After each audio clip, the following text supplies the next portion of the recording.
नमस्कार, स्वागत है आपका अमन न्यूज़ में और मैं हूँ आपके साथ श्रद्धा कुमारी। जैसा कि हमने आपको कहा था कि सीटेड अभ्यर्थी जो है वो खुला पाठशाला का आज कार्यक्रम करने वाले हैं, तो खुला पाठशाला जो है वो शुरू हो चुका है और पिछले आधे घंटे से चल रहा है। और यहाँ पे कुछ गरीब बच्चे हैं जो आए हुए हैं, जो लोग मतलब स्कूलों में जाते हैं वो बच्चे भी बैठे हुए हैं। और यहाँ पे जो है आपको हम दिखा दें कि किस तरीके से बोर्ड पे जो है वो पढ़ाया जा रहा है, बच्चों को बताया जा रहा है। एक एक करके बारी बारी से सारे सीटेड अभ्यर्थी आ रहे हैं और बच्चों को पढ़ा रहे हैं, कुछ कुछ सिखाने की कोशिश कर रहे हैं। अब आइए हम इनसे बात करते हैं, पहले बच्चों से बात करते हैं कि क्या कुछ इन्होंने आज सीखा और क्या क्यों आए हैं वो लोग यहाँ। क्या नाम है बाबू? सोहम कुमार। क्यों आए हो यहाँ? एक पढ़ने आए हो। क्या पढ़ा है मैम? याद नहीं आ रहा है। याद नहीं आ रहा है। अभी क्या क्या पढ़ाए थे? ए फॉर एप्पल पढ़ाई थी। एप्पल का स्पेलिंग बताओ। नहीं याद है। नहीं याद है। अच्छा, तुम्हारा नाम क्या है? शिवानी। शिवानी। अच्छा, अभी पढ़ी यहाँ पे? क्या पढ़ी?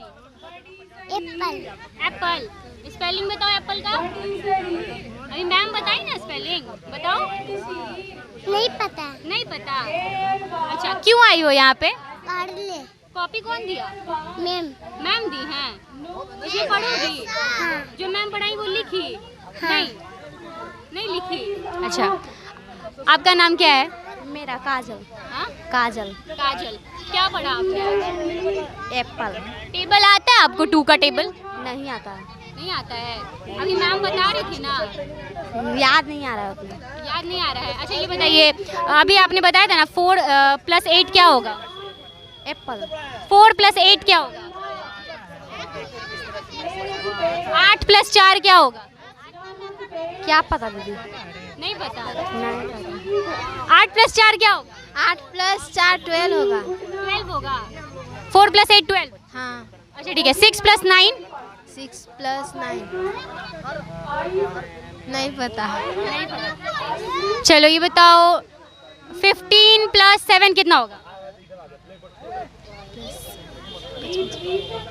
57। 15 + 7 15 + 7 22। हाँ। अभी मैम पोयम सिखा रही थी, पोयम आता है? हाँ, मछली जल की रानी है, जीवन उसका पानी है, हाथ लगाओ तो रड़ जाएगी, बाहर निकालो तो मर जाएगी। अच्छा, ये बताओ कि अभी मैम जो जो चीज़ें सिखाई वो आता था? किस क्लास में पढ़ती? 7 में। जो जो चीज़ मैम बताई आता था? हाँ। आता था। हाँ। अच्छा, ये त्रिभुज किसको कहते हैं? त्रिभुज 3 कोण के होते हैं। 3 कोण के होते हैं। कितना एंगल होता है उसमें? उसमें 3 एंगल होता है। एंगल मतलब क्या होता है? एंगल का सिंबल अभी आप लोग भी तो वैसे बता दे, 60 डिग्री। लेकिन तो मैं जिस तरीके से आप लोग पढ़ा रहे थे ना वैसे ही पूछ रही हूँ। अभी आपने पढ़ाया था ना, कोण कहते हैं, त्रिभुज आपने पूछा था। आ जाइए आ जाइए। बच्चे 50 + 60 नहीं बता पा रहे हैं। 50% नहीं बता पा रहे हैं। इसका मतलब जानती हैं आप क्या है? आप इसी से अंदाजा लगा लीजिए कि बिहार सरकार ने सरकारी स्कूल को क्या हाल लाकर खड़ा कर दिया है। अगर इन बच्चों को सही एजुकेशन मिलता सरकारी स्कूलों में, ये बच्चे जानते हैं ये सरकार की नाकामी दिखा रही है, टीचर का अभाव है और शिक्षक अब के अभाव में बच्चों का ये हाल कर दी है सरकार। ये साफ साफ दिखा रहा है सर। इसी के खिलाफ हम लोग लड़ रहे हैं, केवल अपनी नौकरी के लिए नहीं लड़ रहे हैं। अच्छा ठीक है, मैं मानती हूँ कि आप इनकी शिक्षा के लिए लड़ रहे हैं, सरकार के खिलाफ लड़ रहे हैं, ठीक है। अभी मुझे एक चीज़ बताइए, आपके जितने भी टीचर आए उन्होंने मतलब ज़्यादातर इंग्लिश वर्ड का जो है प्रयोग किया, ठीक है। एप्पल, ठीक है, ऐड आता है बाबू, हम इतने देर से सुन रहे थे, हमारे चैनल पे लाइव भी गया है, ठीक है। ऐड आता है बाबू, ठीक है। मल्टीप्लाई आता है, ये तो इनका लेवल नहीं है क्योंकि आप भी जानते हैं सरकारी स्कूलों में टीचर नहीं है। आपके हिसाब से आपने ही बोला ना सरकारी स्कूल में टीचर नहीं, और आप लोग भी सड़कों पे हैं। मैं कुछ गलत नहीं बोल रही, मैं आपके साथ ही बोल रही हूँ। क्वेश्चन आपका मैम क्या है कि यही ना कि ऐसा क्यों किया जा रहा है? हाँ, ऐसा क्यों? हम सरकार को ये बताना चाहते हैं अपने माध्यम से कि सरकार जो हमारे जो शिक्षक जो हैं वो शिक्षक जो है इंग्लिश मीडियम से और हिंदी मीडियम से दोनों में पढ़ाने में सक्षम है। मैम क्वेश्चन का जवाब देखिए, जो ऐड हो रहा था 2-1, जैसे मैंने पूछा, एक सेकेंड, मैंने इनसे पूछा कि एंगल बताइए, तो आपने कहा कि हिंदी में पूछिए, हिंदी में। खैर मैं तो एंगल जानती नहीं, हिंदी में क्या कहते हैं मैं खुद नहीं जानती, लेकिन आप लोग भी बोल रहे थे ना एंगल बताइए। और 2 का टेबल भी आपने बताया, 2 1 जा 2, लेकिन जहाँ तक मैं हिंदी जानती हूँ उसको कहते हैं दुक्का दू, दू दूनी 4, दू तिहाई 6, और सरकारी स्कूलों में ऐसे पढ़ाया जाता है। यहाँ पे आई और उन्होंने लिखा 2 1 जा 2, 2 4 जा 8। जी सर, जी मैम, हम जो बताना चाहते हैं सरकार को अपने इस माध्यम से कि हम लोग का लेवल देख लीजिए। वो सरकार, हम लोग जो है सरकारी स्कूलों को, अगर हमें सरकार जो है बहाली कर दे एज ए टीचर, तो हम सरकारी स्कूलों को प्राइवेट स्कूलों को लेवल में लाकर खड़ा कर सकते हैं, उससे बड़े ले जाकर ऊपर ले जाकर हम खड़ा कर सकते हैं। हम लोग जनरेशन को चेंज कर सकते हैं अपने माध्यम से। सरकार को ये लाइव हम दिखाना चाहते हैं। बच्चे को हम लोग जानते हैं अच्छी तरह से कि 4 दिनों में बच्चे सुधरने वाले नहीं हैं। सरकार ने शिक्षा व्यवस्था को इतना कचरा करके रख दिया है कि 4 दिन में नहीं सुधरने वाला है। तो 4 दिन में नहीं सुधर सकता है, तो हम सरकार को ये माध्यम से दिखाना चाहते हैं और पेरेंट्स को भी दिखाना चाहते हैं जो घर में बैठकर देख रहे हैं कि उनके बच्चों का लेवल ये होना चाहिए, क्योंकि प्राइवेट संस्थान इस लेवल पर पढ़ा रही है। अब बताइए सरकारी स्कूलों में शिक्षा का स्तर कहीं ना कहीं आप जो इंग्लिश में अभी बता रहे थे वो इसलिए बताना चाहते थे कि आप उस लेवल के क्वालिफाइड हैं कि सरकारी इस लेवल के बच्चों को हम बता सकते हैं और इस संस्थान को ले जाकर हम लोग अपर लेवल तक ले जा सकते हैं। जो प्राइवेट संस्थान है ना उससे भी बेहतर कर सकते हैं। और जो मंत्री के बच्चे जो कैम्ब्रिज यूनिवर्सिटी में जाकर पढ़ते हैं ना, उससे भी हम ले जाकर बड़े लेवल पर खड़ा कर सकते हैं। जो हम माध्यम से बता रहे हैं, हम अपने आप को गुणवत्तापूर्ण टीचर है केवल ये नहीं दिखाना चाहते हैं, हम बच्चों को गुणवत्तापूर्ण एज ए स्टूडेंट साबित करा सकते हैं, ये भी दिखाना चाहते हैं। हम बच्चों को गुणवत्तापूर्ण शिक्षा भी देंगे। इंग्लिश मीडियम की बात हिंदी मीडियम की बात नहीं होती है। जैसे प्राइवेट स्कूलों में इंग्लिश मीडियम में पढ़ाया जाता है, तो क्या ये हमारे बच्चे हैं, हम भी इनको इंग्लिश में पढ़ाएंगे? क्यों नहीं पढ़ा? आप लोगों का उद्देश्य ये है कि अगर आप लोग जो है सरकारी स्कूलों की टीचर बनती हैं तो प्राइवेट स्कूल के बच्चे जो हैं वो सरकारी स्कूल के बच्चे के बराबर होंगे। बराबर नहीं, उनसे भी आगे इन लोग को ले जाएंगे। उससे भी आगे इन लोग को ले जाएंगे। प्राइवेट स्कूल के बच्चे से लेवल बराबर नहीं, उनसे भी आगे इन लोग को ले जाएंगे, उनसे भी आगे लेके जाएंगे। हमारे बच्चे हम देखिए, हम लोग बताइए कि मतलब क्या उनसे क्वालिटी मेरे अंदर कम है? हम लोग डिलेट किए, स्टूडेंट क्वालिफाई किए, आखिर क्वालिफाई किए तभी तो हम लोग पढ़ा रहे हैं। और हम लोग बताइए गुणवत्तापूर्ण टीचर जो प्राइवेट में हो रहा है पढ़ाई 2 1 जा 2 में आप बोले, तो हम लोग क्या सरकारी स्कूल में विद्यालय में 2 1 जा 2 नहीं पढ़ा सकते हैं? सरकारी में पढ़ा रहे हैं, अभी नोटिफिकेशन नहीं दे रहा है तो वो टीचर बैठे हुए हैं, वो प्राइवेट में वहीं जाके पढ़ा रहे हैं जो आगे जाके उनको नोटिफिकेशन मिलेगा। मैं बक्सर डिस्ट्रिक्ट से आता हूँ। बक्सर डिस्ट्रिक्ट में एक ज्ञानदीप पब्लिक स्कूल है, वहाँ पर मैं पढ़ाता था। जब मैं ये बताना चाहता हूँ कि जो प्राइवेट संस्थान में पढ़ाने के लिए जो टीचर आते हैं यूरोप से नहीं लाती है सरकार, या ना वो संस्थान जो यूरोप से या ब्रिटेन से कहीं से जाकर लाते हैं। हम ही लोग जैसे को नौकरी नहीं देती है तो आप लोग प्राइवेट स्कूलों में जाते हैं। कि जो प्राइवेट संस्थान में हम पढ़ी हुई हैं, हम सरकारी स्कूल में पढ़े हुए हैं, लेकिन जो है ये सरकार की जो ये ढांचागत रवैया है इससे नहीं पढ़े हैं। गरीबी मेरे माता पिता जो है पेट काट कर प्राइवेट संस्थानों के जो टीचर हैं उनके यहाँ मुझे ट्यूशन लगा कर पढ़ाया है। ये सरकार ये नौबत ला के खड़ा कर दी है ना कि जो टीचर के अभाव में बच्चों को ट्यूशन करना पड़ रहा है और उसके माँ बाप जो पेट काट कर वो ट्यूशन पढ़ा रहे हैं। सरकार ये क्या जानेगी?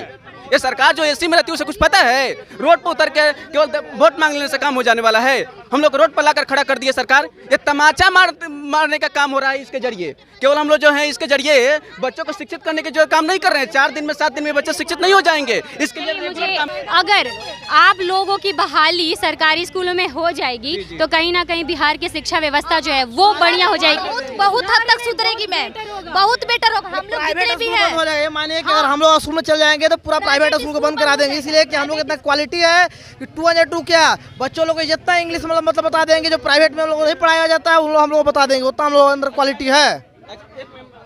एक और बात है, अगर जो बड़े पोस्ट बड़े ओहदे के जो बच्चे हैं वो प्राइवेट संस्थानों में क्यों जाते हैं? क्योंकि सरकार में वो सरकारी स्कूल में शिक्षा नहीं मिलती है। अगर आप ही बताइए मैम, आप प्राइवेट स्कूल से अगर पढ़ी हुई हैं, अगर आपको जो नज़दीक का सरकारी स्कूल है वहाँ पर free and compulsory education right लागू कर दिया जाता, 30 विद्यार्थियों के ऊपर एक टीचर आपको मिलता, तो आप सरकारी संस्थान में जाती है, प्राइवेट संस्थान में जाती है पढ़ने के लिए कि सरकारी संस्थान में जाती? किसके पास इतना पैसा हो गया कि प्राइवेट संस्थानों में 2000 4000 5000 10,000 अपने बच्चों को फी देकर पढ़ाएगा? बिल्कुल, मैं इस चीज़ को मानती हूँ कि अगर सरकारी स्कूलों में अच्छी एजुकेशन मिलती है तो हर लोग जाते हैं। हम यूनिवर्सिटी के लिए गवर्नमेंट यूनिवर्सिटी खोजते हैं, लेकिन क्योंकि गवर्नमेंट यूनिवर्सिटी उस चीज़ को मेंटेन करती है, लेकिन सरकारी स्कूलों में नहीं जाते क्योंकि सरकारी स्कूलों में टीचर नहीं होते हैं उस लेवल के। जी। आपका ये कहना सही है, और इस चीज़ पे आप क्या कहेंगे सरकार को? सरकार को हम कहना चाहते हैं कि सरकार जो है वहाँ पर 30 विद्यार्थियों के ऊपर एक टीचर प्राइमरी लेवल में यानी 1 to 5 में, और 35 विद्यार्थियों के ऊपर 6 to 8 में, और इसके अपर में 40 विद्यार्थियों के ऊपर एक टीचर बहाल करे। इसके अनुसार जो है एक आंकड़ा है कि 3.5 लाख जो है टीचर का अभाव है।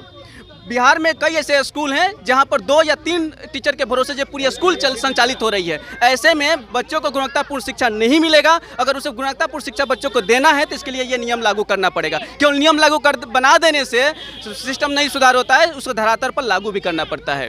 ओके, कहीं ना कहीं जो टीचर जो हैं, मतलब सरकारी स्कूलों में हमको देखने को मिलता है कि जितने भी वर्ग के बच्चे हैं सब एक ही क्लासरूम में बैठे हैं और एक ही टीचर उनको एक ही तरीके से पढ़ा रहे हैं। जिसको 2 का टेबल आता है उसको भी वैसे पढ़ा रहे हैं और जिसको ABCD नहीं आता उसको भी वैसे ही पढ़ा रहे हैं। ये टीचर की कमी की वजह से, आप लोगों की बहाली की नहीं वजह से? जी, आज जो है 150 प्लस विद्यार्थियों के ऊपर एक टीचर है। ऐसे में जो शिक्षक का पूरा टाइम जो है उस बच्चों को नियंत्रण करने में निकल जाता है और सरकार ये बरगलाती है। लोग जो उन पर आरोप लगाते हैं कि टीचर जो है नाकाम है पढ़ाने में, जबकि ऐसा नहीं है। अगर उन बच्चों को अलग अलग करके व्यवस्थित ढंग से पढ़ाया जाए तो वही शिक्षक जो अभी बहाली ली हुई है वो शिक्षक भी बेहतर पढ़ाई करा सकते हैं।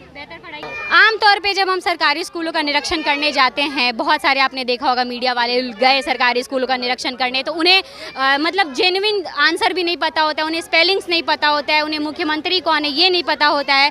तो वो लोग भी तो आप ही की तरह सीटेट क्वालिफाई करके जाते होंगे, वो लोग भी तो सरकारी एग्जामों को। उस समय मैम मतलब इतना सीटेट क्वालिफाई नहीं करना पड़ता था, वो इतनी सारी डिग्रियाँ नहीं, हाँ डायरेक्ट बहालियाँ होती थी तो शिक्षा मित्र से, तो वो सब उस समय होता था। लेकिन अब का जो है हम लोग क्वालिफाई किए, डिग्री लिए, पहले बीएड किए, 2 लाख रुपए 2.5 लाख रुपए लगा के बीएड डीएड किए, उसके बाद हम लोग सीटेट क्वालिफाई किए। सीटेट पात्रता का परीक्षा होता है डिग्री के बाद, जब तक से सीटेट क्वालिफाई नहीं कीजिएगा नहीं आप बिहार में जॉब कर सकती है, नहीं सेंट्रल में कहीं भी जॉब कर सकती हैं। तो ये जरूरी होता है एक टीचर के लिए। कहीं ना कहीं आप ये कहना चाहती हैं कि जो अभी से पहले में है सरकारी स्कूलों में वो आप लोगों की जितना क्वालिफाइड नहीं है? नहीं क्वालिफाई, हाँ उतना डिग्री है, मतलब सीटेट जितनी डिग्री आप लोगों के पास है उतनी डिग्री उनके पास। प्रोसेस उस समय नहीं था मैम, उस समय नहीं था। नहीं मैम, हाँ, जो प्रारंभिक तौर पर जब ये नई गवर्नमेंट आई थी उस वक्त तो उन्होंने जो बहाली लिया था वो जो पंचायत स्तर से बहाली लिया था, तो वहाँ पर जो बड़े पैमाने पर भ्रष्टाचार हुआ था और भ्रष्टाचार के तहत वो शिक्षक जो सिलेक्टेड हुए थे। ये कहीं ना कहीं गवर्नमेंट की गलत नीति जो है मतलब आप लोग एग्जाम के रिजल्ट है और वो लोग भ्रष्टाचार। जी नहीं, मैं अपने आप को जस्टिफाई नहीं कर रहा हूँ। मैं ये जस्टिफाई करके ये नहीं बताना चाह रहा हूँ कि मैं उनसे बेहतर हूँ।